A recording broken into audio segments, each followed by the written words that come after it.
Got a fun anti-haul of new skincare products that I'm not buying again, and there's a lot of stuff I'm not buying, and I'm going to save a lot of money, and Cameraman should love these videos. Anyway, okay, first up, Tatcha, the Silk Serum with Retinol, $98. Okay, 98 bucks. This one is full of essential oils. The retinol in here is not very much. You can probably get a prescription for tretinoin online and pay for the first couple months for the price of this one. And this one's got bergamot oil in it. What else do we have? Lavender oil, lemon peel oil, basil oil, eucalyptus oil, citral, limonene, linalool. There's nothing in here that's actually good for your skin. Well, there's a couple ingredients, but to be honest, they're overshadowed by all the crummy stuff in there. Okay, next up, I was actually excited when I saw this one. I'm like, oh, this might be interesting. Ole Henriksen Banana Bright Mineral Sunscreen SPF 30. So I saw the SPF 30. I'm like, 30. That's okay for the winter, not so much during the summer or spring. But then I scrolled to the ingredient list, and again, it's kind of sad. So the only filter, it's mineral, so it's got zinc oxide. But then we've got orange peel. We've got orange culture extract. We've got other things in here, linalool, limonene, citral, and then if that's not enough, then we've got the addition of fragrance. So I'm going to guess it has a fruity scent to it, but I'm passing on that because, you know what, I don't really like citrus oils or citrus in my sunscreen for many reasons. I'm sure most of you can guess those. So anyway, so that's an easy pass, which I was kind of bummed about because if they did it right, it could have been actually like a really nice product. If they just threw some vanilla in there, which is actually good for your skin. And then it would have had a nice scent and been good. But anyway. Okay, next up at 70 bucks for 15 milliliters, we've got the Charlotte Tilbury Cryo Eye Puffing Serum, which, to be honest, really doesn't have much in here that can really help with depuffing for your eyes.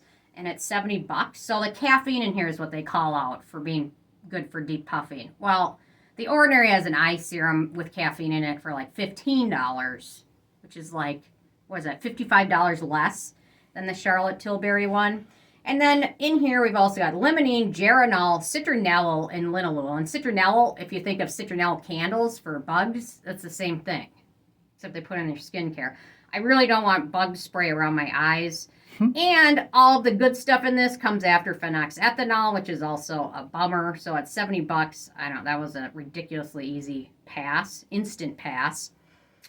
Okay, next up, $95, the Sobel Skin Biohyaluronic Moisturizer Cream. If any of you keep an eye on deals, there's a couple websites I keep my eye on, gmadeals.com and viewyourdeal.com. And I'm just going to wait for this to show up on one of them because Sobel Skin shows up on one of those websites at least like once a month for half off. So I guarantee if you wait a little bit, this will show up on GMA Deals and you'll be able to get it for what's half of $95. $42, $42.50.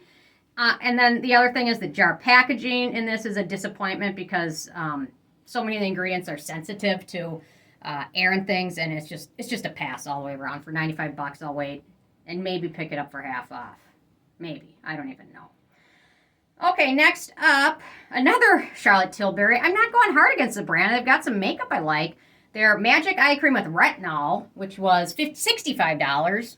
I think most of us are familiar with how sensitive retinol is to exposure to light and air. And this again has a jar package, which it's going to be exposed to light and air from the first time you use it. And to be honest, there's not much retinol in here to degrade anyway. It's, I think, one of the very last ingredients. So there's not very much in here. There's better retinol products. And yeah, so retinol palmitate is the second to last ingredient, and then retinol is in the last fifth of the ingredients. So I don't know. There's better retinol products, and just be careful with your eyes and retinol because there's some information that retinol around your eyes can degrade some of the tear ducts. So just be careful with it, especially like the lash serums. Some of those can be really irritating too. Okay, a couple more. The Tatcha Mini Hinoki Hydrating Body Oil. It's a mini at $28. This one, again, just loaded with fragrance. It'll sell well because Tatcha does well. But I would love to see them release like a hydrating body oil that was like fragrance free, or maybe again like with vanilla or some scent that's actually good for your skin instead of all this irritating essential oils. And then last but not least, the Goop Glow Vitacy Brightening Eye Cream. Actually, the ingredients in here don't look terrible. I just hate the brand and what the brand stands for and everything about this brand. And that's it. That's all I'm going to say. I just don't like it. So, ingredients aren't terrible, but you know what? I've got a lot of other eye creams, vitamin C eye creams that are like half the price. So, I'm going for those and not supporting that brand. So, anyway, those are a bunch of new skincare I'm not buying. Interested in hearing from you guys. If there's anything you're not buying, leave a comment. Love hearing from you guys. And I will see you more tomorrow. Thank you so much. Bye, guys.